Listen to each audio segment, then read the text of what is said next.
오늘 함께 보실 말씀 우리 사도행전 17장 말씀입니다. 신약성경 217쪽 사도행전 17장 16절부터 34절까지 말씀입니다. 네, 우리 다 찾으셨으면 우리 한 목소리로 16절부터 34절까지 읽도록 하겠습니다. 바울이 아덴에서 그들을 기다리다가 그 성에 우상이 가득한 것을 보고 마음에 격분하여 회당에서는 유대인과 경건한 사람들과 또 장터에서는 날마다 만나는 사람들과 변론하니 어떤 에피쿠로스와 스토아 철학자들도 바울과 쟁론할세 어떤 사람은 이르되 이 말쟁이가 무슨 말을 하고자 하느냐 하고 어떤 사람은 이르되 이방신들을 전하는 사람인가 보다 하니 이는 바울이 예수와 부활을 전하기 때문이로라. 그를 붙들어 아레오바고로 가며 말하기를 내가 말하는 이 새로운 가르침이 무엇인지 우리가 알 수 있겠느냐. 내가 어떤 이상한 것을 우리 귀에 들려주니 그 무슨 뜻인지 알고자 하노라 하니 모든 아덴 사람과 거기서 나그네 된 외국인들이 가장 새로운 것을 말하고 듣는 것 외에는 달리 시간을 쓰지 않음이더라. 바울이 아레오바고 가운데 서서 말하되 아덴 사람들아 너희를 보니 범사에 종교심이 많도다. 내가 두루 다니며 너희가 위하는 것들을 보다가 알지 못하는 신에게라고 새긴 단도 보았으니 그런즉 너희가 알지 못하고 위하는 그것을 내가 너희에게 알게 하리라. 우주와 그 가운데 있는 만물을 지으신 하나님께서는 천지의 주제시니 손으로 지은 전에 계시지 아니하시고 또 무엇이 부족한 것처럼 사람의 손으로 섬김을 받으시는 것이 아니니 이는 만민에게 생명과 호흡과 만물을 친히 주시는 이심이라.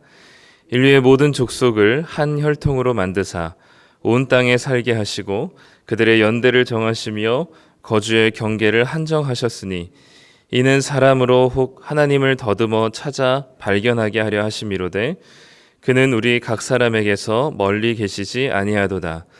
우리가 그를 힘입어 살며 기동하며 존재하느니라. 너희 시인 중 어떤 사람들의 말과 같이 우리가 그의 소생이라 하니 이와 같이 하나님의 소생이 되었은즉 하나님을 금이나 은이나 돌에나 사람의 기술과 고안으로 새긴 것들과 같이 여길 것이 아니니라.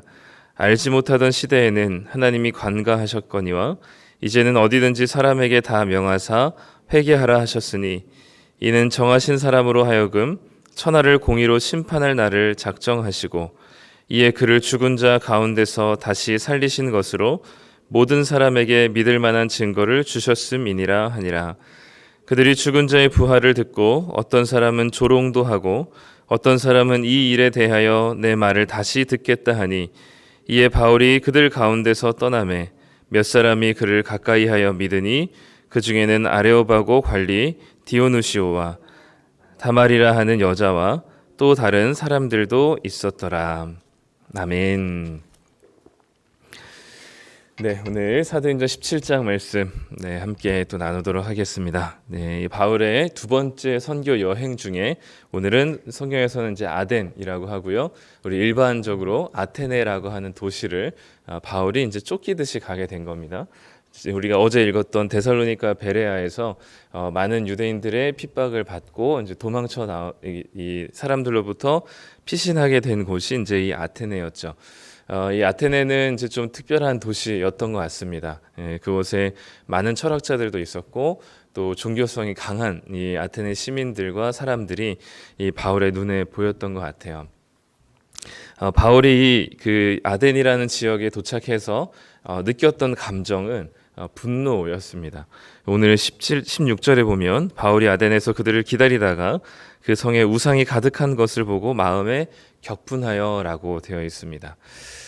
이 바울의 분노, 물론 이제 우리가 일반적으로 우리의 감정이 상했을 때에 나타난 분노는 아니지만 이 바울과 같은 이 분노는 어디서부터 기인된 건가 생각해 보면 우리 인간들은 누군가 또는 무언가를 예배하지 않으면 살 수 없는 존재거든요.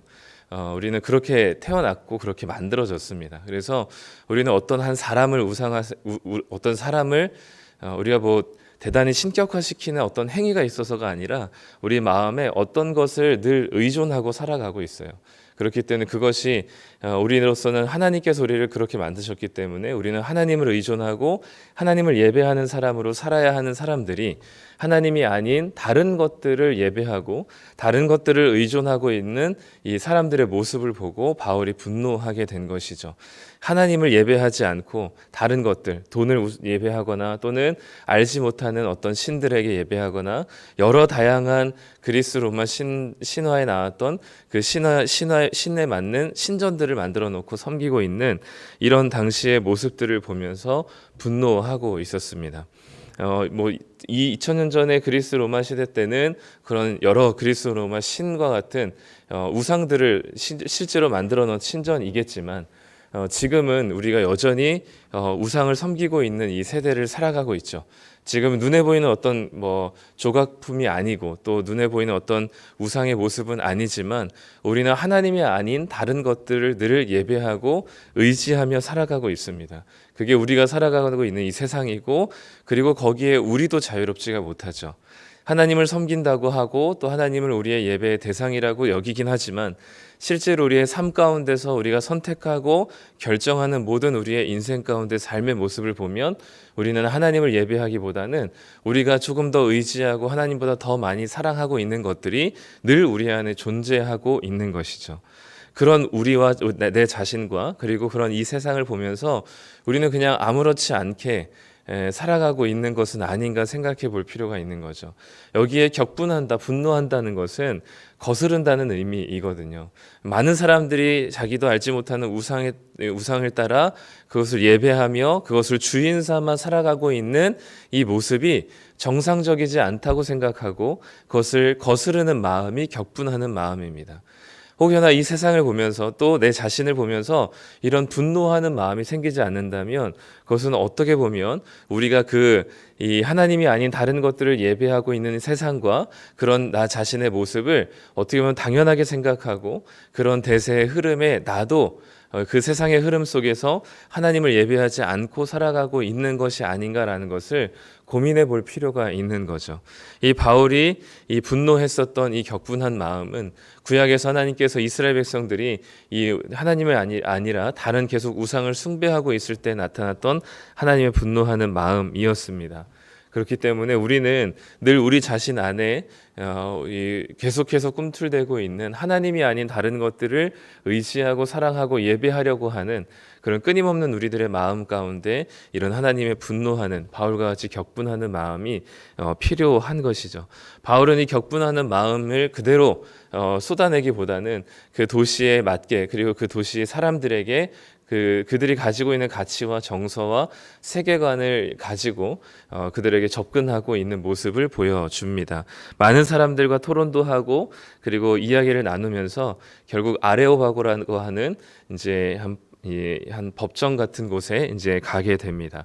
이제 많은 사람들에게 이제 1대1로 토론하고 할 때는 조금 더 강력하게 있었던 바울은 이제 1대 다수로 이야기하게 되었을 때는 이제 그 많은 사람들에게 조금 더 들리게끔 복음을 전하기 시작합니다. 그래서 그 아레오바고에서 바울이 이렇게 시작을 하죠. 22절에 보면 바울이 아레오바고 가운데 서서 말하되 아덴 사람들아 너희를 보니 범사에 종교성이 많도다라고 얘기합니다.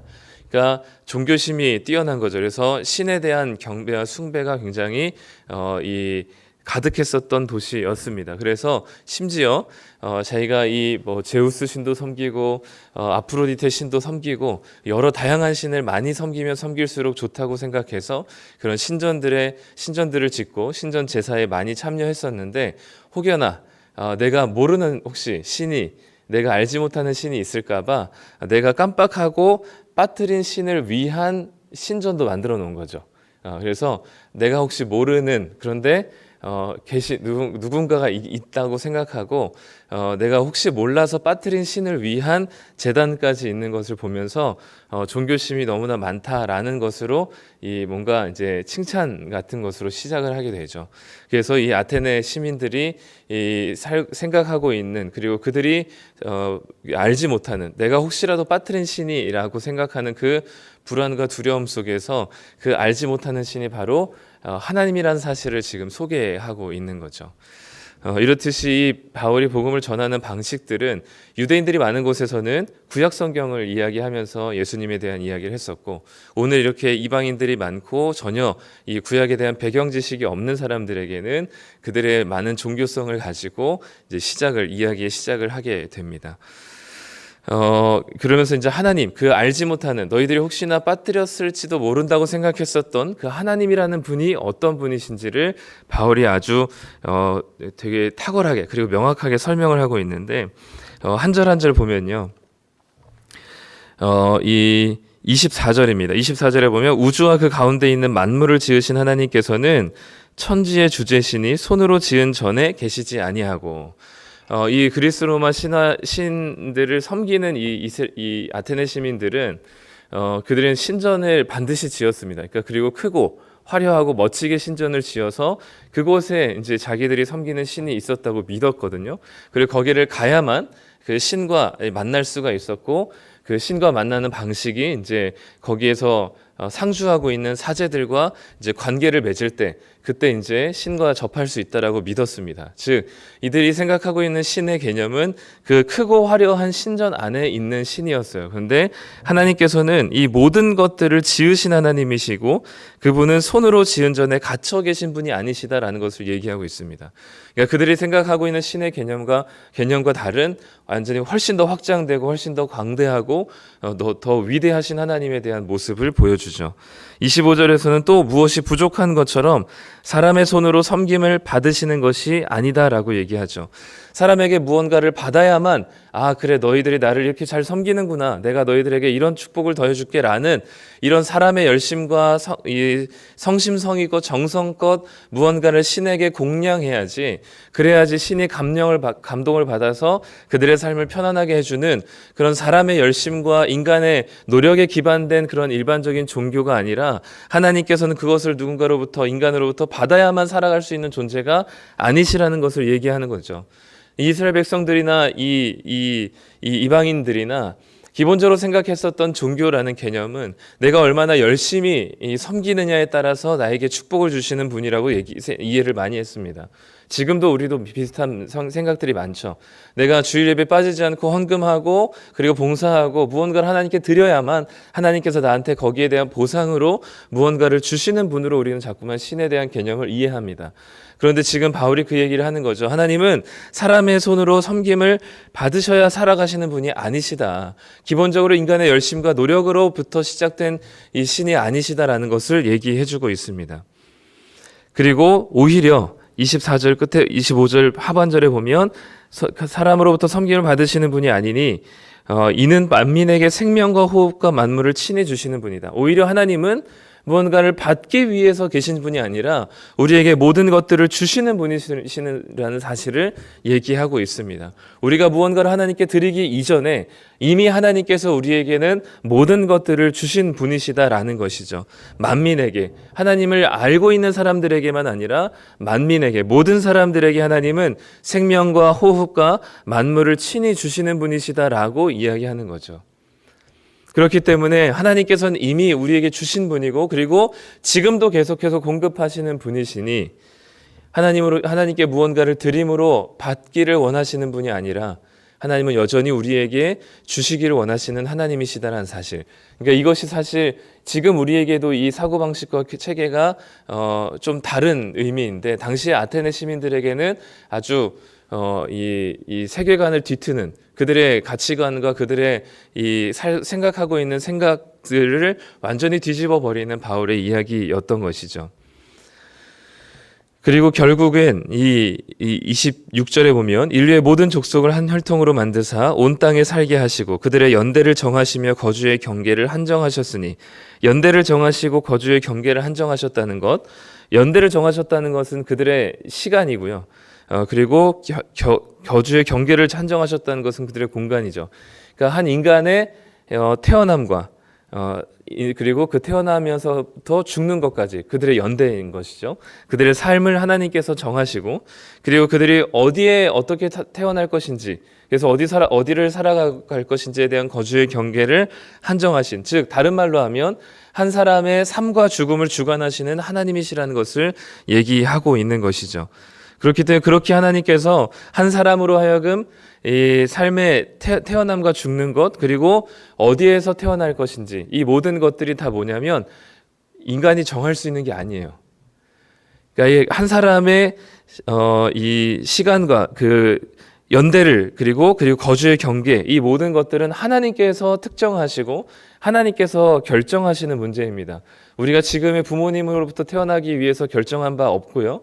우리가 대한민국에서 태어난 것을 우리가 결정한 바 없습니다. 우리가 태어나는 것부터 그리고 죽는 것까지 우리가 어디서 살아가고 어떻게 태어날 것인지를 우리는 한 번도 결정한 적이 없는, 그렇기 때문에 이 모든 것들이 하나님께서 결정하시고 하나님께서 인도하셨다는 것을 볼 때, 하나님께서는 이렇게 하신 이유가 뭐냐? 27절에 보면 사람으로 하나님을 더듬어서라도 찾아서 발견하게 하기 위한 것이다. 그렇기 때문에 지금이라도 너희들의 출생과 너희들의 죽음과 너희들의 태어남이 너희 스스로 결정한 게 아니라고 생각한다면 너희들은 그 하나님을 더듬어서 찾아야 한다는 것을 이야기하죠. 그렇기 때문에 마지막에 바울은 이것에 대해서 회개할 것을 요청합니다. 예전에는 몰랐지만 30절에 알지 못하던 시대에는 하나님이 관가하셨지만 이제는 어디든지 사람에게 다 명하사 회개하라 하셨으니, 왜냐하면 하나님이 이 땅에 오셨기 때문이죠. 예수 그리스도를 통해서 이 땅에 오셨기 때문에 하나님께서는 그 예수님을 통해서 하나님이 어떤 분이신지를 보여주셨기 때문에 이제는 회개하고 돌이켜 하나님께로 와야 한다는 사실을 바울이 얘기하고 있습니다. 그래서 우리는 그를 힘입어 살아가고 있고 그를 힘입어 기동하며 그를 힘입어 존재한다라고 28절에 이야기하고 있죠.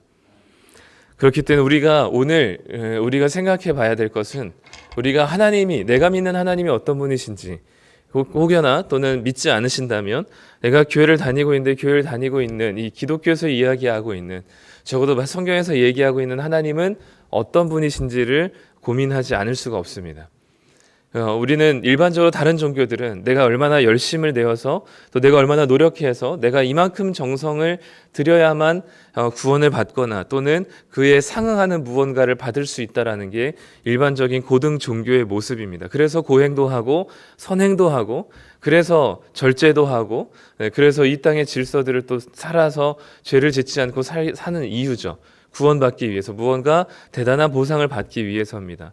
그런데 하나님께서는 그런 분이 아니시라는 것을 얘기하고 있습니다. 우리가 믿는 하나님은 이미 우리에게 처음부터 모든 것을 베푸신 분이세요. 창조 이야기만 보더라도 하나님께서 우리를 여섯째 날 제일 마지막에 만들어 주셨습니다. 모든 것들을 다 준비시키시고 인간에게 필요한 모든 것들을 만들어 놓으신 이후에 하나님께서는 우리를 만드시길 원하셨죠. 하나님께서는 그만큼 우리에게 다 모든 것을 주시기를 원하시고 쏟아내기를 원하시는 분이십니다. 그것을 주고 싶어 하시는 것이 마음이 이 한계가 없으시고 계속해서 주고 싶으셔서 나중에는 결국 자기의 아들까지도 주신 분이시죠.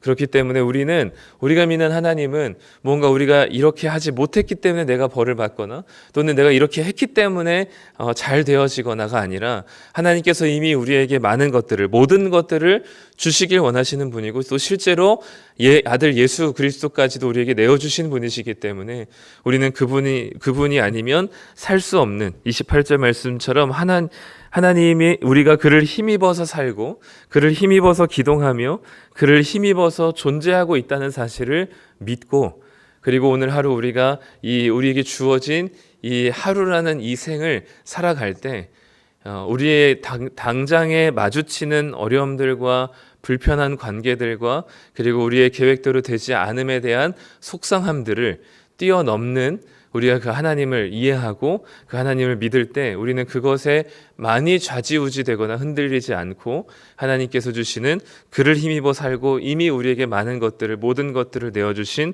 하나님께 감사하며 기뻐하는 우리의 생활이 될 것입니다.